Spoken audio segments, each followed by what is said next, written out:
Bonjour à tous et bienvenue dans un nouvel épisode de Bidon Collé. Et oui, 2, c'est le nombre de previews qui vous reste à regarder. Aujourd'hui, je suis avec Maxime pour parler de l'équipe Soudal Quick-Step, un expert, ton équipe préférée et surtout, malheureusement, déjà ta dernière preview. Ben oui, c'est ma dernière preview, effectivement. Et puis oui, c'est mon équipe de cœur, l'équipe que je suis depuis tout petit.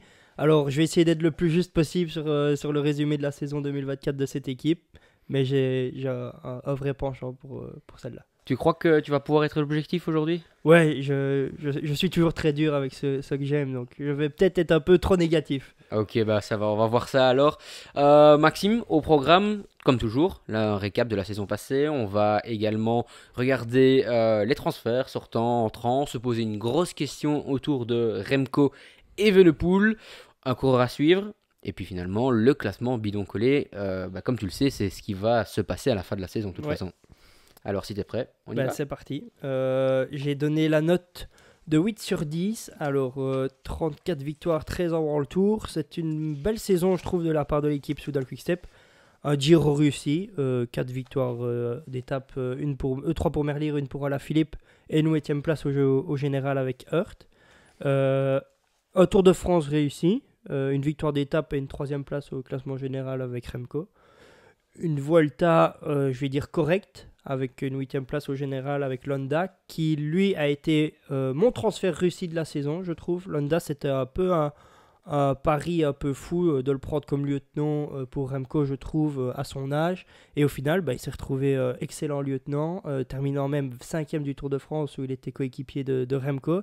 Et puis toujours répondu présent quand il était leader, notamment en Catalogne. Et à la Volta, il fait quand même encore un top 10. Donc je trouve que c'est une année assez correcte. Oui, je te rejoins à 100%, 8 sur 10 également pour moi. Troisième au classement UCI, l'air de rien, c'est pas l'équipe avec le plus gros budget. Mhm. Chaque année, ils arrivent à se réinventer. Un Remco Evenepoel absent une grosse partie de la saison avec sa blessure suite à sa chute. Mais tu en as parlé, résurrection d'Alaphilippe au Tour d'Italie, ce qui permet de le remettre un peu dans les gros titres. Un Tim Merlier qui, avec peut-être Jonathan Milan, a été un des deux plus grands sprinteurs de cette saison au niveau des victoires. 15 victoires. Ouais, j'en ai même compté 16 avec le championnat d'Europe. Ouais, sûrement, tout à fait. Mais alors, moi, je mettrais Merlier et Van Leerberg, qui sont quand même un Ouais, duo. C'est un un duo. fameux duo. Ouais. Et puis, moi, j'aimerais bien quand même mettre en avant toujours cette école de formation de l'équipe Soudal Quick-Step. L'arrivée de Paul Magnier, Luc Lamperti, Van Van Galleux, Gelu, qui était aussi très très fort. Kiel Kelders aussi, Van qui a très bien, Sevenant. qui a très bien performé. On peut en Citer, parler hein. plein. Et alors, voilà, moi j'aimerais quand même m'attarder un petit peu sur William Le Serre, qui a très bien commencé la saison avec la Tour, Ouais. où il a fait un très bon résultat. Et puis, voilà, moi, il y a aussi des coureurs. Tu parles du transfert entrant réussi. Mikel Landa, pour moi, c'est Gianni Moscon, qui Ouais. a fait une saison chez Soudal Quick-Step. Je n'en attendais rien et il a fait tout. Voilà, pour moi, c'est vraiment un très très bon point. Aussi, Remco Evenepoel. Déjà, je peux poser la question, est-ce que tu trouves que sa saison est réussie? Et puis, deuxième chose, est-ce que tu t'attendais à ce qu'il soit aussi dominant sur les Jeux Olympiques? Saison réussie, bah oui. Double champion olympique, champion du monde, 3e du Tour de France. Pour moi, toutes les courses auxquelles il a participé, il a répondu présent. Malheureusement, encore une fois, on connaît Remco, c'est la malchance, continue de le poursuivre. Encore cet hiver, malheureusement. Mais oui, écoute, je ne m'attendais pas peut-être à ce qu'il gagne aussi facilement, mais je m'attendais à quand même à ce qu'il soit en forme. Surtout une semaine après le Tour de France, on fallait voir un peu sa récupération. C'était encore un point à éclaircir.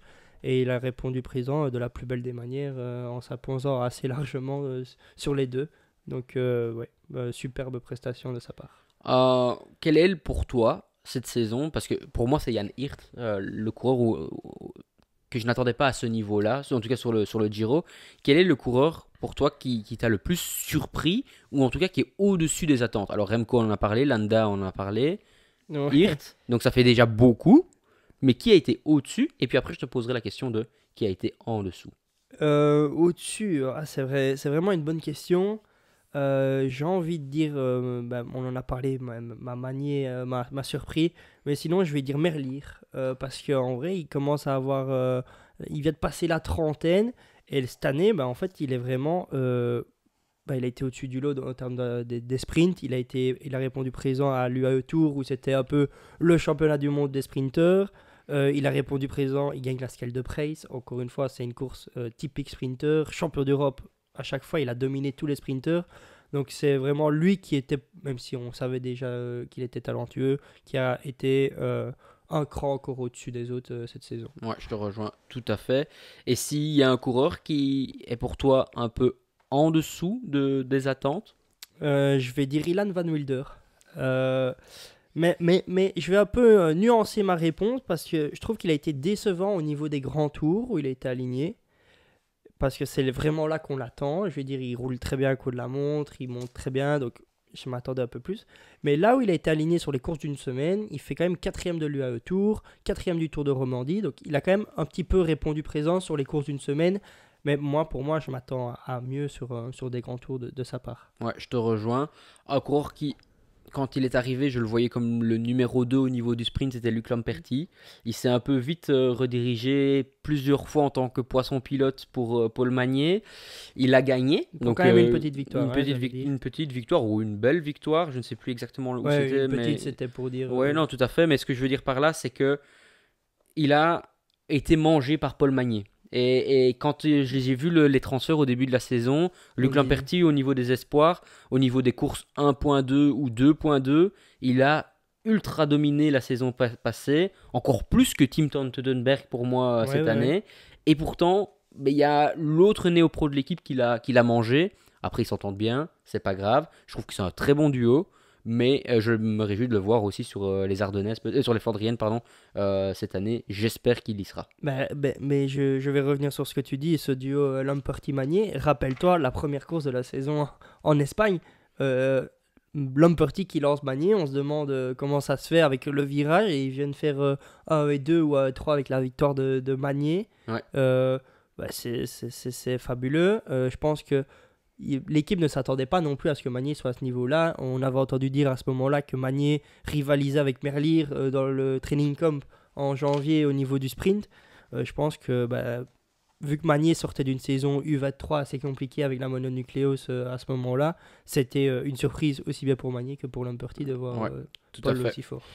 On va passer au transfert sortant si ça te dérange pas. Et là, pour moi, il y a du très bon et du moins bon. Ouais. Donc si ça te dérange pas, on va partir sur les coureurs qui quittent mais qui n'ont pas fait une grande saison, et on peut commencer par peut-être Masnada. Ouais, Masnada c'est le plus petit départ, j'ai envie de dire. On sait bien qu'il y a toujours eu une partie un peu italienne de l'équipe avec Masnada. Il s'en va, il va chez Astana.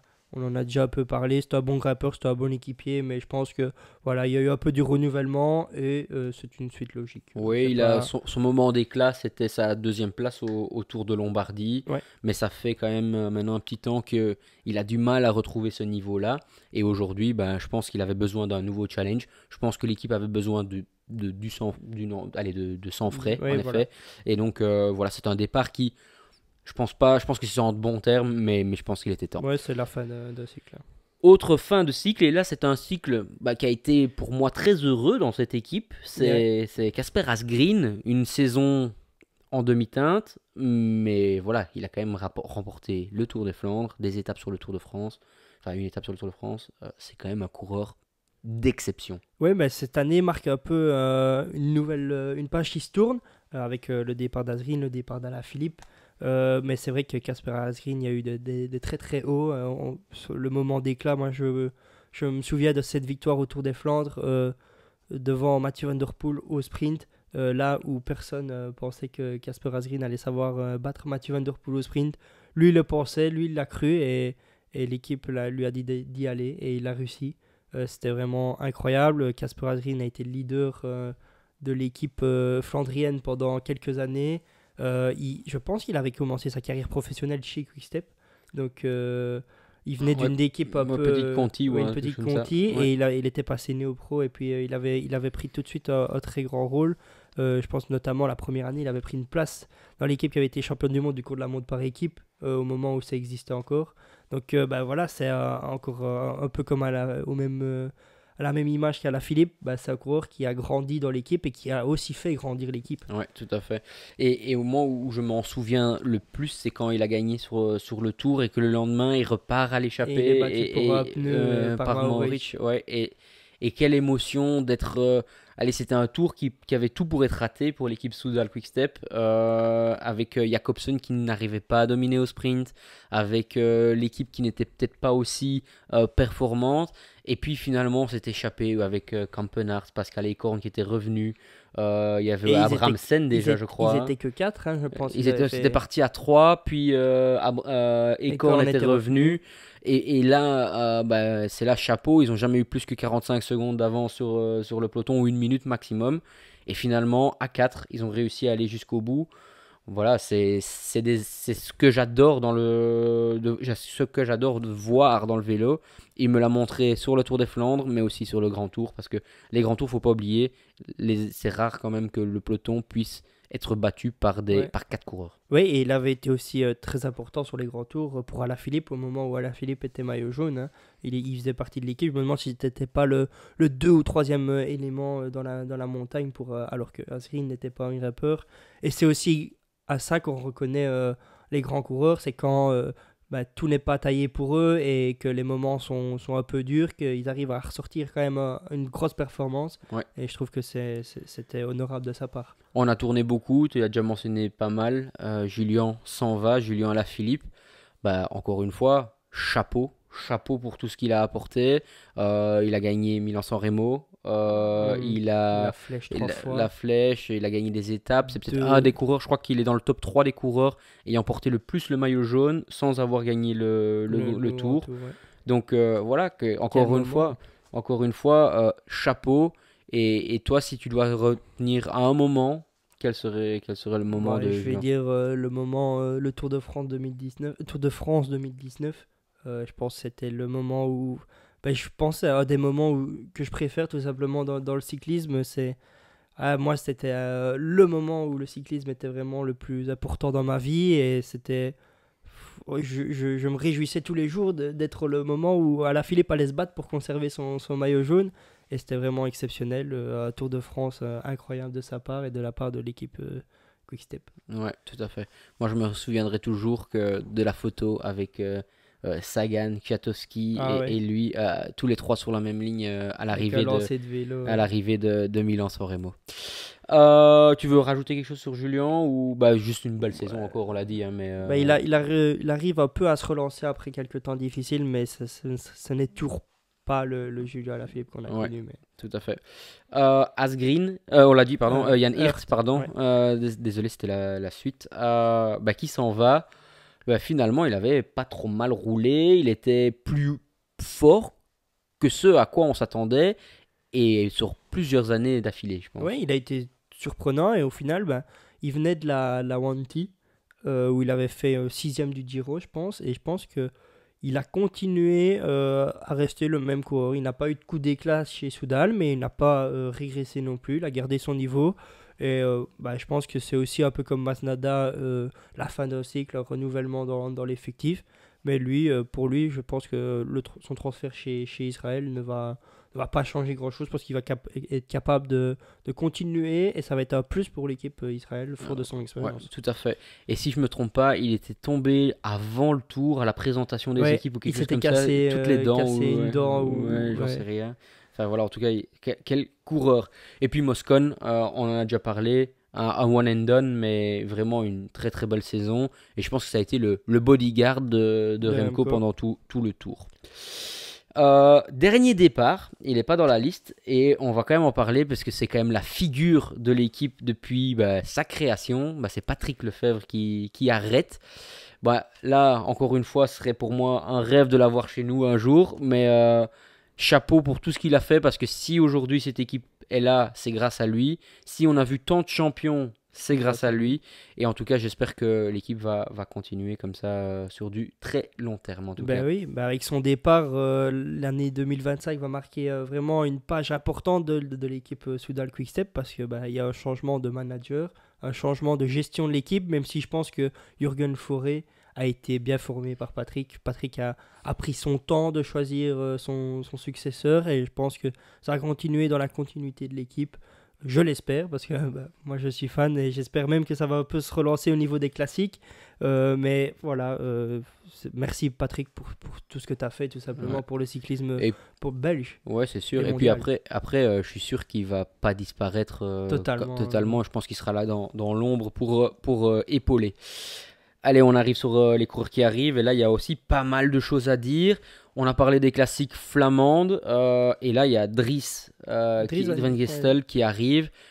C'est encore un coureur qui, pour moi, fit parfaitement à l'identité de l'équipe. Mais moi, je l'attendais en fait. C'est un transfert que j'avais un pressentiment qui devait se faire parce que justement, Van Gestel, ben, dans l'équipe totale qui n'est pas, sans mauvais jeu de mots, totalement collée à l'ADN flandrienne, ben, je trouve que lui, à chaque fois, avec son petit coup d'éclat, on le voyait à la lumière dans la course, alors que pas son équipe. Il a fait quasi tout le temps top 15 sur les classiques auxquels il a participé cette saison. Encore 13 ou 14e à Paris-Roubaix. 13e, Ouais. ouais. Et 13e aux rondes Ouais, aussi.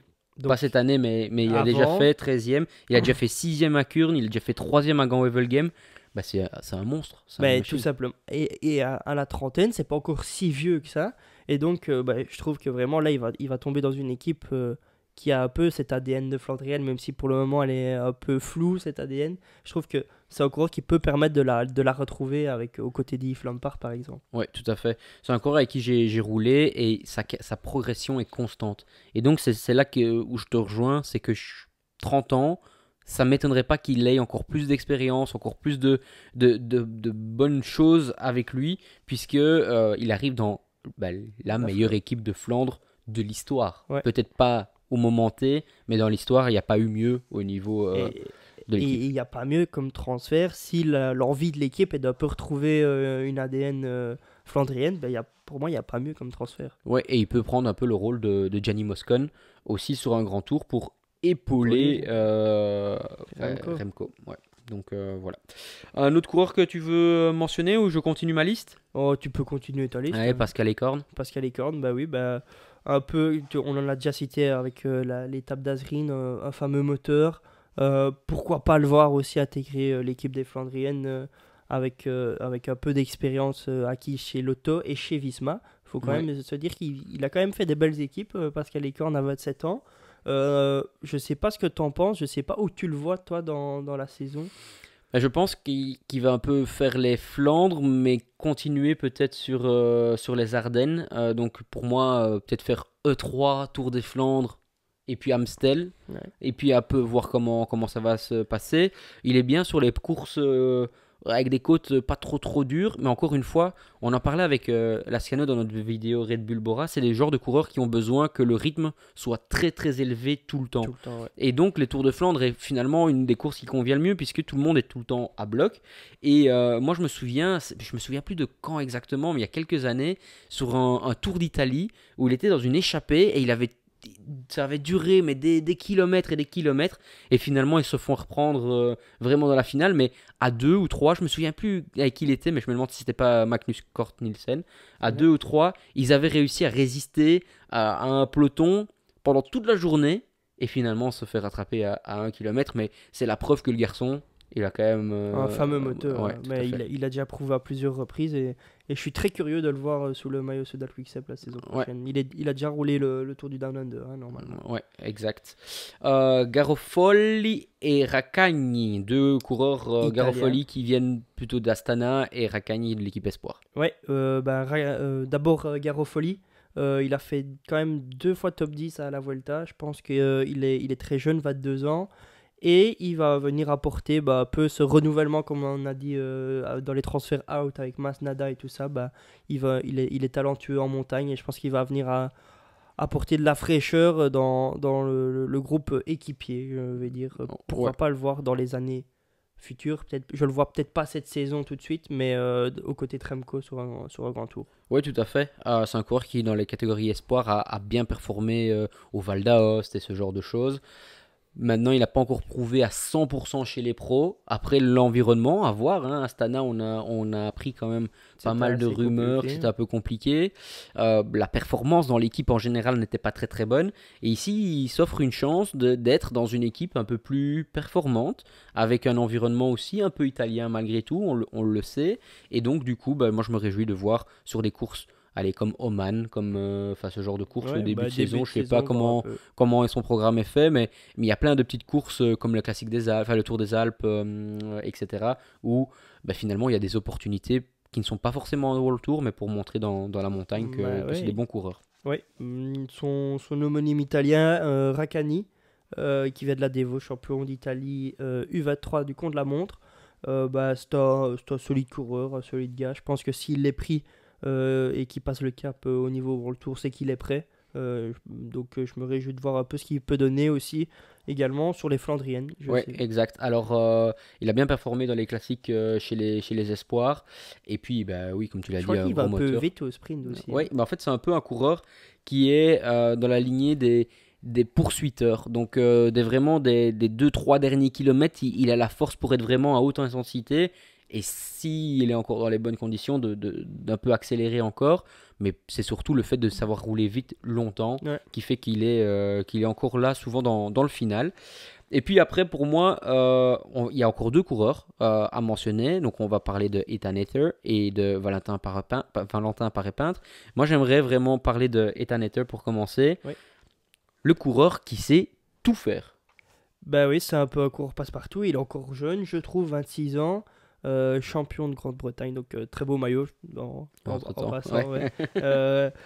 Et en fait, moi je me dis pourquoi pas, même s'il est un peu fort partout, un peu fort au sprint, un peu fort en montagne, un peu fort sur les Flandriennes, je me dis pourquoi pas se dire que ce mec-là peut aller chercher un bon résultat sur une Flandrienne. Je trouve que c'est un mec qui a un bon petit placement et qui a le moteur pour passer, je vais peut-être pas dire le Tour des Flandres, mais peut-être à travers la Flandre où il y a un peu moins de secteur pavé, se retrouver un peu dans un groupe de 4-5 comme ça arrive souvent en fait en finale de course et aller régler le sprint. Euh, Maintenant, je sais pas ce que tu en penses, c'est assez difficile de cibler un peu un environnement pour ce coureur-là. Ouais, je pense que l'équipe Soudal, en allant chercher Ethan Ether, il voulait reprendre des points UCI. Des victoires aussi. En fait, on l'a dit tout à l'heure, 34 victoires, 12 World Tour, c'est important pour une équipe. Et aujourd'hui, selon Pro Cycling Stats, encore une fois, Ethan Ether va faire Tour de Catalogne, Tour du Pays Basque, Tour de Romandie. Et Là donc, où il du y a coup, il va aller sur toutes les courses où il est peut-être le seul coureur qui est vite, à qui passe. passer. Et, Ouais. ouais. Et donc, moi, je peux s'il est en forme, comme il a pu l'être déjà dans le passé, et qu'il va sur ces courses-là, c'est quasi une garantie d'une victoire d'étape. Et donc, je trouve ça très très bien joué, très finement joué. En plus, souvent, quand il y a un petit chrono, il va vite se mettre Ouais, pour un top petit... 10. Ouais. Et puis, il gagne une étape, il a vite le maillot jaune, maillot de leader. Et puis après, on sait jamais. On sait jamais comment ça peut Romandie, c'est sûrement un peu dur. Mais Catalogne et Pays Basque, pourquoi pas. Donc, allez, je me réjouis qu'il aille chercher des très gros points sur ce genre de programme. C'est sûr que c'est un transfert très intelligent et je pense qu'il a besoin de se relancer un peu parce que chez Ineos, il n'avait peut-être pas sa carte comme il, pour moi, la mérite. Et donc, je me réjouis de voir cette saison réellement ce qu'il va faire. Ouais.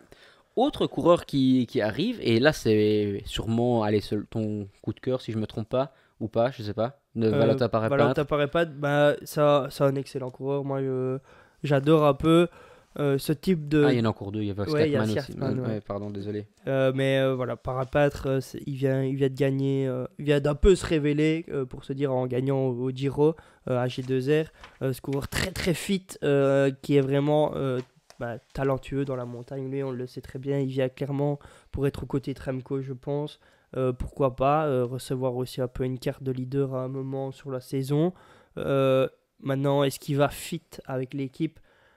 C'est un peu le seul transfert que je me dis. Il y a quand même un point d'interrogation sur est-ce qu'il va vraiment bien s'installer dans l'équipe. Ah ouais. Mais pour moi, Quickstep, tous les mecs qui arrivent chez Quickstep sont contents d'être chez Quickstep et performent. Je sais pas comment le dire. Donc je me réjouis de voir un peu comment déjà le début de saison va démarrer pour lui. Ouais. Alors apparemment, de ce que j'ai entendu, ce que j'ai lu, il va accompagner énormément Mikel Landa au début, Ouais. parce qu'il est là donc pour apprendre à aider et pour aider Remco, mais aussi pour apprendre lui plus tard de prendre pourquoi pas la place de Mikel Landa en tant que second leader de l'équipe Soudal Quickstep. Alors à voir, hein, il y a toujours Ilian Van Wilder, il y a encore d'autres coureurs qui peuvent également évoluer. William Le Serre qui est un énorme et très bon prospect selon moi. Mais finalement, je me demande si Valentin Paré-Peintre n'est pas le coureur le plus proche, le plus similaire de Mikel Landa quand même. Pur grimpeur, qui ne performe pas forcément au niveau du chrono. Mais si à la fin de sa carrière, il peut avoir la carrière que Mikel Landa a eue, je pense qu'il signe à demain. Et donc, surtout la France aussi. Oui, et donc du coup, quand tu regardes, Valentin Paré-Peintre accompagné le plus longtemps possible sur le Giro Mikel Landa, pour moi c'est une bonne chose. S'il récupère très bien, pourquoi pas le voir sur le Tour de France avec Mikel Landa. Et alors là, tu as un support extraordinaire pour Remco, parce que tu auras sûrement du Van Wilder, tu auras sûrement des coureurs pour accompagner. Et donc moi je trouve ça en tout cas un très très bon transfert. Curieux, il était très bien installé chez Decathlon AG2R. Ouais. Il était aussi une des recettes du succès sur le Giro. Et donc, voilà. Il est encore très jeune, il quitte son frère. Ouais. Donc, c'est un peu pour ça que je disais curieux de voir s'il va vraiment fit avec l'équipe. Mais le projet est clair et le projet est bien, je trouve, pour lui. Tout à fait. Et donc, le coureur que j'avais oublié, et je suis vraiment navré, c'est un retour aux sources. Ouais. C'est Skakman qui a quand même gagné Paris-Nice, qui est quand même un bon coureur et qui était sur un... Allez, on va dire qu'il n'est plus en train de progresser depuis un petit temps. Oui, mais qui, je trouve, cette saison a quand même revenu un peu à son niveau. Il a quand même fait 9e du contre-la-montre des JO. Il a quand même fait 5e du contre-la-montre au Giro. Il a fait aussi également, il faut le dire, parce qu'à chaque fois on dit Narvaez, le seul à avoir su battre Pogacar cette saison. Mais Skakman a su battre Pogacar aussi cette saison, parce que quand Narvaez gagne la première étape du Giro, Pogacar fait 3e, qui fait 2e. Skakman. Donc, il revient. Je trouve qu'il retrouve un peu son niveau. J'ai lu un article, moi, où il disait que Bora, il avait connu une période difficile et que l'équipe n'arrivait pas à lui faire... C'était un peu à cause de l'équipe qui n'arrivait pas à retrouver son niveau. Donc, je me réjouis de voir en retournant dans l'équipe Soudal Quickstep ce que ça peut donner. Ouais, je suis curieux à voir. C'est un solide appui, moi, je trouve. Ouais, mais c'est un coureur qui peut tout ou rien, en fait. C'est ça que... Enfin, voilà, je pense que c'est un peu un petit risque quand même. Parce qu'à mon avis, il ne vient pas pour rien. Et donc, au niveau budget, je ne sais pas si c'était la meilleure allocation à voir. À voir un peu. Moi, je pense que c'est un transfert positif, mais... Ouais. Voilà, chacun son avis. Ouais, tout à fait. Grosse question ? La grosse question, ouais. Allez, vas-y, aujourd'hui, je te laisse la poser. On va se poser la question. Est-ce que Remco Evenepoel peut viser plus qu'une 3e place au Tour de France et aller titiller les deux autres, Pogacar et Vingegaard ? Alors, moi, je vais répondre oui, directement. Je suis peut-être trop ambitieux, je suis peut-être optimiste dans l'air. Mais pour moi, il y a 2 points. Il y a Remco en soi et la structure de l'équipe. Mais bon, avant de développer, je te demande toi, est-ce que toi tu penses qu'il peut les titiller et pourquoi pas prendre une place plus haute sur le podium ? Pogacar, j'ai envie de dire, s'il refait 5 saisons d'affilée comme il vient de faire cette année, non, parce que vraiment cette année c'était abusé, il était vraiment un ton dessus. Vingegaard, oui, mais je pense que Pogacar ne va pas faire 5 saisons comme il a fait cette année, donc je vais dire oui. Pourquoi ? Parce que Remco, il prend en maturité. Il commence à mieux gérer ses courses et aussi je vais dire l'aspect hors compétition, parce qu'il faut dire qu'il mettait beaucoup de pression, il était beaucoup arrogant, donc beaucoup critiqué par les médias. On sait que ça peut jouer aussi et je trouve que l'équipe commence avec l'apport de Mikel Landa et de son expérience sur les grands tours à un peu savoir vraiment comment gérer son grand tour. Je me réjouis de voir cette année, avec encore une fois le coup dur qu'il a eu l'hiver, comment il va savoir revenir, mais je pense que le Tour de France, il sera fit. Ouais. Et je trouve que je me réjouis un peu de voir le duo avec Merlier, parce qu'il faut savoir que Merlier et Remco vont participer tous les deux au Tour de France cette année. Même si pour moi, je pense que c'est la meilleure chose à faire, il y a quand même un point d'interrogation là-bas. L'équipe se renforce aussi pour Remco. Donc tous les voyages sont ouverts. Maintenant, à voir un peu comment le parcours aussi. Donc je sais pas ce Ouais, que qu'on tu en n'a pas penses toi. encore analysé à 100%.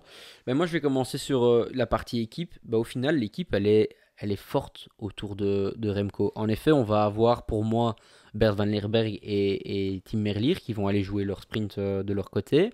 Mais il faut savoir que sur les places, les courses un peu plus... Les bordures, tout les simplement. bordures, sur les courses un peu plus plates, les courses un peu plus vallonnées, ils vont être à la planche. C'est une des certitudes. Après, si on construit l'équipe avec, bah, par exemple, Landa, Van Wilder, euh, à voir par épintre, mais bon, doublé, ça va être peut-être un peu compliqué, mais Le Serre, on va avoir des Louis Vervac, c'est tous des coureurs ou Cataneo aussi, que Cataneo, j'oubliais, ouais, et très qu'on solide. n'a pas encore mentionné aujourd'hui, mais qui est vraiment un des meilleurs équipiers au monde possible. Ouais. Et puis après, il y a toute cette équipe-là, pour moi, ça n'a rien à envier le top 5 d'une équipe comme un Visma. Alors par rapport à UAE, je trouve que c'est encore en dessous. Par rapport Mais à Visma, ok, c'est peut-être encore en dessous, mais c'est pas non plus à des années-lumière. Quand il reste deux coureurs, le cinquième du tour est là, hein. oui, mais en fait, moi, ce que j'aimerais bien dire, c'est que oui, c'est un cran en dessous, on va dire, sur les 8 coureurs, ils sont tous un cran en dessous de Visma ou du AE. Mais est-ce que c'est utile d'aller avec 8 mecs capables de faire top 10 sur le Tour de France? L'équipe est peut-être mieux balancée. Enfin, non, parce que Van Aert, on sait bien qu'il est vraiment important. Je trouve que l'équipe Visma est bien balancée. Mais en termes d'équilibre de l'équipe, bah, je trouve que l'équipe Soudal Quickstep n'a rien à envier. Parce que je pense que bah, Laporte passe très bien les boss, mais Laporte va faire le travail que Merlier sait faire. Donc voilà. Ouais, Merlier passe quand même un peu moins bien les Oui, boss oui, que Laporte, moins hein. bien, Ça oui. mais Laporte va faire plus un travail de placement, de temps en temps aller rouler, de temps en temps prendre une échappée, mais le travail, ça va être de protéger. Il faut des mecs pour qui peuvent protéger. Merlier, c'est très bien protégé. Van Et Van Leerberg Lerberg, aussi. magnifique, ouais. Donc, de ce point de vue-là, pour moi, c'est semblable. Allez, peut-être là où ça peut pencher en la défaveur de Soudal Quickstep, c'est si Remco prend le maillot trop tôt, qui doivent contrôler tout le long. C'est plus des mecs de contrôle, mais tant que Soudal Quickstep est dans un deuxième rideau, je veux dire, dans un deuxième plan, ben là, ils n'ont rien à envier. On l'a vu cette année, Londa a accompagné Remco très très loin et vient Ouais. faire cinquième du tour. Le seul moment où pour moi l'équipe n'est pas, en effet, t'en as parlé, c'est l'équipe n'est pas assez forte ou en tout cas pas assez bien construite. C'est si Remco se trouve dans une position où il est prêt à titiller UAE et titiller Visma Et qu'il faut et faire un coup de que force. et qu'il faut faire un coup de force. Là, il y a Landa, ok, Ouais. top. Mais si on se retrouve avec Simon Yates, Vingegaard et on se retrouve avec Adam Yates ou Almeida et Pogacar, bah, est-ce que Landa sera apte à contrer tout le monde pour que Remco puisse suivre? Voilà, ça c'est un peu la Ouais, en fait, question. le point d'interrogation, c'est dans un endroit où on n'a pas encore vu Remco en force pour battre Pogacar et Vingegaard. Là, cette année, il a quand même fait 9 minutes, enfin, je ne sais plus combien exactement, mais il a quand même pris une bonne Ouais, claque ouais, bien sûr. par Remco et aussi par Vingegaard. Donc, Par Pogacar et Vingegaard. Ouais, par Pogacar et Vingegaard. ouais, tout à fait. Mais après, à voir aussi comment les chronos vont. Parce que cette année, Remco a été quand même impérial sur le chrono le premier. Sur le deuxième, il a été un peu plus juste. Fin de tour, faut savoir aussi. C'était un chrono dur. Mais malgré tout, s'il arrive à dominer encore ses deux concurrents, bah pourquoi pas déjà partir avec un avantage. Donc en montagne, pour moi, il est encore un cran en dessous. En étant réaliste, pour moi, il fera troisième aussi. Mhm. Mais pour moi, il peut les ennuyer, en tout cas. Bah, il faudra voir aussi comment il va récupérer, mais c'est sûr que déjà, cette année, s'il arrive à se rapprocher un peu et limiter les temps, je pense que ça sera déjà une belle victoire. Et après, la saison prochaine, de se dire, bah voilà, je suis passé de 9 à 3 minutes cette année, bah, la saison prochaine, je viens vraiment pour les titiller. Ouais, je te rejoins tout à fait. On part sur le coureur à suivre ou tu Le veux encore coureur à rajouter quelque suivre. chose? Non, moi, c'est bon, je Allez, pense. go, partir sur le coureur Allez, à suivre. coureur à suivre, tu commences? Allez, ok, moi je vais parler de Ilan Van Wilder. Alors je sais plus si c'est ce qu'on avait convenu ou pas, mais bon, dans tous les cas, c'est lui que je vais choisir parce que il va avoir un rôle hyper important en tant que coureur, un leader seul, mais également pour Remco. Alors, c'est pour ça que j'en ai pas beaucoup parlé jusqu'à présent. Cette saison, en fait, quand Remco est passé pro, Ilan a fait une année espoir et puis il est passé pro. Pour moi, je m'attendais à ce qu'il soit au niveau juste en dessous de Remco. Et pour moi, il prend un peu plus de temps que prévu que pour arriver à ce niveau-là. Après, et c'est un niveau extraordinaire. Hein. Ouais, ouais, ouais. On Il va est encore pas. très jeune. Non, il est encore très jeune. Ils arrivent maintenant. Je crois que c'est la première année qu'il ne sera pas éligible pour le maillot blanc. Enfin voilà, c'est vraiment. Il est il commence à devenir dans la fleur de l'âge. Mais maintenant, j'aimerais vraiment le voir sur les courses d'une semaine jouer vraiment la gagne. Romandie, il fait quatrième. UAE, il fait quatrième. Avec tout le respect que je dois à ces courses-là, par rapport aux Catalogne, Paris-Nice et Pays Basque, ça reste quand même un niveau un peu en dessous, Tour de Suisse ou Dauphiné. Et là, j'aimerais vraiment que sur ces toutes grosses étapes-là, toutes ces grosses courses-là, il soit vraiment là pour jouer le podium. Parce que c'est un coureur qui a ce talent-là. C'est pas un coureur qui va finir dans l'ombre de Remco. Non, c'est un coureur qui doit être lui leader. Et puis au service de Remco, ben, quand tout à l'heure je disais comment est-ce que Remco va être entouré pour pouvoir faire un coup de force par rapport à des Pogacar. Lui doit être là. Et il doit en fait, quand il reste 15 coureurs, bah, j'aimerais qu'il y ait Landa, oui, et Ilan Van Winden. Mais c'est là où ça a un peu pêché cette année au niveau des grands tours, c'est qu'il ne savait pas être là au moment où il restait 15 coureurs. Il était un peu, quand il en restait 25, il lâchait. C'était un peu tôt à chaque fois. Il lui manque le dernier petit cap pour vraiment savoir accrocher. Maintenant, à voir un peu ce que ça peut donner. Peut-être un peu moins de pression avec l'arrivée de nouveaux lieutenants. Donc, ou alors peut-être un peu plus de rivalité à côté de ça. Peut-être qu'il s'est dit, moi je suis installé maintenant, je sais bien que je n'arriverai jamais à la hauteur de Remco, je vais rester derrière Remco toute ma carrière, et donc je me relâche un peu. Et donc là, il y a peut-être une pression à lui mettre aussi pour se dire, bah voilà, maintenant nous on compte aussi sur toi, joue ta place quoi. On a donc vu sur les courses d'une semaine Eder Remco.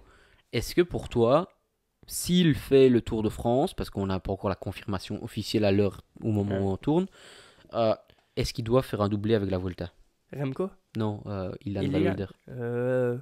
Assez compliqué. Non, parce que je pense que Ilan peut aussi très bien jouer sa carte sur les courses d'un jour de fin de saison.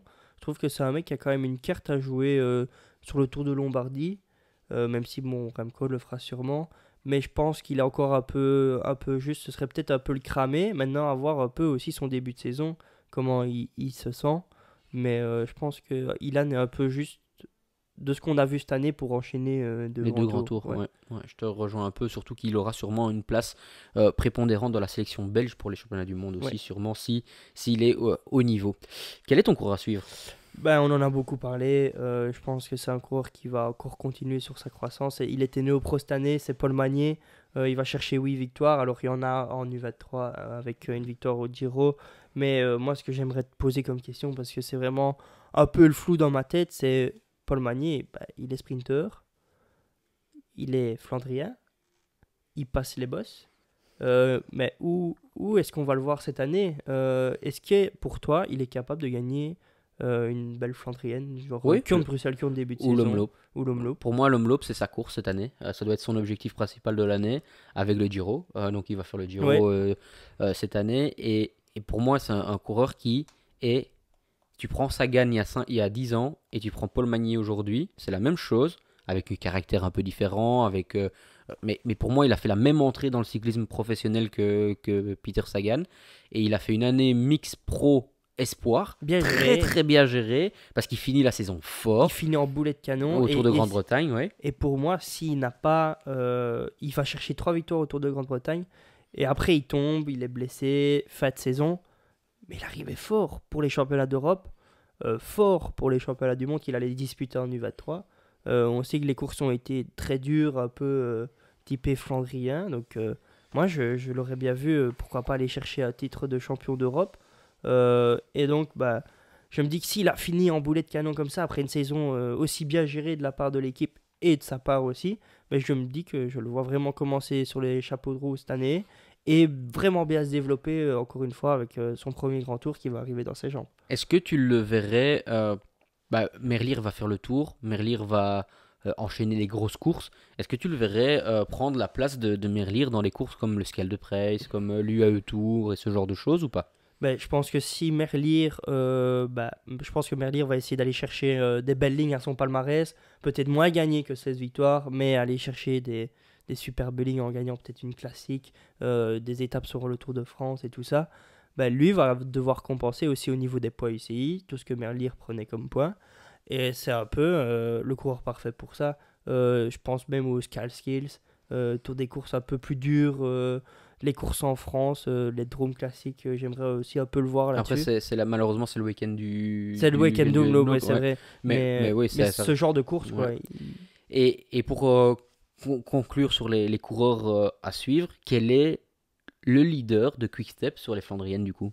Est-ce que ça pourrait pas être justement le Paul duo Magnier, Paul Magnier, Luc Lamperty, Paul Magnier, Luc Lamperty, Van Gestel, Lampart, Van euh, Gölwe, ouais, Van Gölwe, Hayter, Gelders? Zverchek. Ouais, on l'a pas encore On l'a parlé, pas mais cité, mais il a ça... été très très il fort est à fort, plusieurs hein. reprises. Ouais, tout à fait. Donc, Et surtout sur certaines kermesses aussi. Donc, ouais, ouais. ils ont de quoi jouer. Je pense qu'ils ont peut-être pas le leader à contester comme toutes les équipes ont pour le moment. Je pense Pedersen, Van Der Poel, Van Aert. Mais ils ont de quoi, si tout le monde répond présent, avec l'expérience de l'équipe, le passé de l'équipe au niveau des classiques, jouer leur carte dans l'anticipation ou dans le surnombre dans le final. Et Ouais. donc, avec des coureurs rapides comme Magnier, il y a de quoi faire, Ouais, honnêtement. je te Merlier rejoins. aussi qui va aussi. Ouais. Pour moi, ce sera une très belle saison s'ils arrivent à être performants sur les classiques. Sur les grands tours, j'ai aucun doute parce que maintenant ils commencent à avoir un bel effectif sur les grands tours. Je pense que Merlier va quand même aller claquer une ou l'autre étape sur le tour. Il lui manque une étape sur la Vuelta, donc j'aimerais le voir aussi sur la Vuelta à essayer de faire le Et triplé. pourquoi pas. Mais oui, tout à fait. Et puis surtout qu'il y a 2 étapes première semaine Assez- éventuellement accessibles, donc à voir. Mais voilà. Cette année, on le voit, enfin sauf si tu veux encore rajouter quelque Non. chose, non. Le classement bidon collé, ben, nous on les voit malheureusement moins bien que cette année. Cette année ils avaient fait 3e, on les voit 5e cette année. Moi personnellement aussi, je trouve que l'arrivée de Trek et de Bora, bah, qui vont un petit peu passer devant. Je pense que Visma ne pourra pas faire une moins Ouais, bonne bonne- année que ouais. cette année. Donc 5e. Toi, tu les avais mis 4e. Ouais. Donc finalement, un peu moins bien que cette année, mais pas beaucoup de chute pour eux. Mais je pense qu'ils vont continuer ils vont être un peu dans la continuité de cette année. Je vais juste dire que Bora et Lidl Trek qui apportent un plus gros budget, tout simplement. Donc on l'a vu dans les previews qui sont déjà postés, qui se sont vraiment bien renforcés. J'avais hésité un peu comme vous à la mettre 5e parce que je crois que c'est juste le choix du cœur qui a fait que je mettais 4e. Mais j'avais mis Trek 5e, moi. Ouais. Parce que pour moi, Trek va pas assez chercher de poids UCI comme Quickstep le fait Sur les grands tours. les plus petites. Non, même les plus petites courses, Ah, tout ok, simplement. d'accord. Ouais. Regarde Merlier cette année, il a gagné je ne sais pas combien de courses à poids 1, à poids 2. C'est des courses où il y a quand même des poids UCI. On l'a déjà cité à de nombreuses reprises. J'ai juste calculé là-dessus. Maintenant, je pense que voilà, ce sera très serré. Je vois pas non plus Quickstep dégringoler à la 7 9e place, 7 8e place. Eh ben Max, one more time, c'était extraordinaire de partager cette série preview avec toi. Vous, n'hésitez pas de vous abonner sur YouTube, c'est très important, mais aussi sur les autres plateformes, que ce soit Instagram, TikTok et ainsi de suite. Ça nous fait grandir. Et nous, on se retrouve pour la dernière preview qui sera UAE. Et Max, un tout grand merci en tout cas.